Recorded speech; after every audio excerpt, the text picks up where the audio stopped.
So hey guys, it's Grace and I'm just doing my wrap up really quickly because I haven't got a lot of time. I'm diving out. I'm just having a quick cup of tea and then me and my dad are popping out for something. So you've got what it takes me to drink a Starbucks mug of lukewarm tea.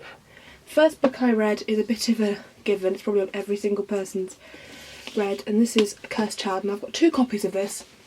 This is the second copy I bought the next day, which my dad got me, but I've read The Cursed Child. I've also seen it, and I've done a review thing which will be put up soon. Haven't edited it yet, but it sort of talks about how I feel about theatre and how I feel about reading plays and why I think The Cursed Child has disappointed a lot of people. Just a really sort of quite a lot more scope in my thoughts than I can give in a wrap up. Overall, I gave this 5 out of 5. I was thrilled with it. I come from a different perspective to a lot of people because I've seen it, which helps I think, but really good. If you like Harry Potter, I suggest reading it.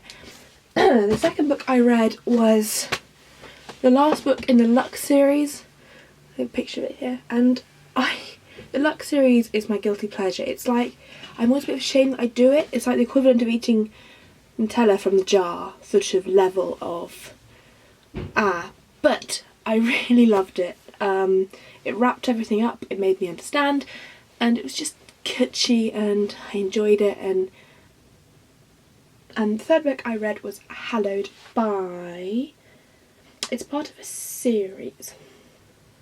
The next book I read was Hallowed by Cynthia Hand. Now this is a series I started. It's the Unearthly trilogy and I'm enjoying it. I've read the first one, bought the second too, and I've just read the second, and I'll be reading the third when I go on holiday because I've actually just bought it off my Kindle, but I thought it was really good.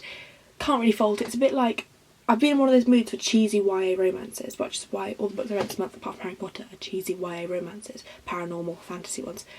And I thought this series sort of ticked all the boxes in that respect, and I thought it was really interesting to have a love triangle where the protagonist doesn't act on this love even though it must be right because it's love, and it just made me quite happy. And it was a really sort of interesting series to read, and I wouldn't, it's not as good I don't think as the Lux series, but it was good and it was a bit interesting. The next book I read was A Sweet Temptation by Wendy Higgins, which is number 4 through, it's a bit complicated, in the Sweet Evil trilogy. Now I love these books. I read these books about a year ago when I was on holiday in Cyprus, and they're just trash. They're brilliant trash. And I love Caden Rowe. I love the characters, and this was I thought it was just Sweet Evil. Sweet Evil, first one? I thought it was just Sweet Evil from Caden Rowe's point of view, but it wasn't. It was bits, odd scenes, which obviously were stupidly romantic, or you see a lot of Caden's character development, and that's what they had in these.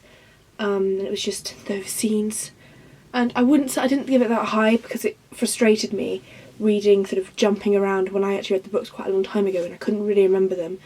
But it also started to come back, and it was good, and I suggest if you love the series you read it, but don't go out of your way to read it. But I think I give it 3 out of 5 stars, and that's what I've read this month. I've only read 5 books, which isn't very good for me because one of them was Cursed Child and I read that in a day. So, whoops. Hoping to read a lot over the next couple this month, so I will be doing a TBR when I actually go home and have a look at the books that I want to read. But I'll see you all with a new video very soon. Bye.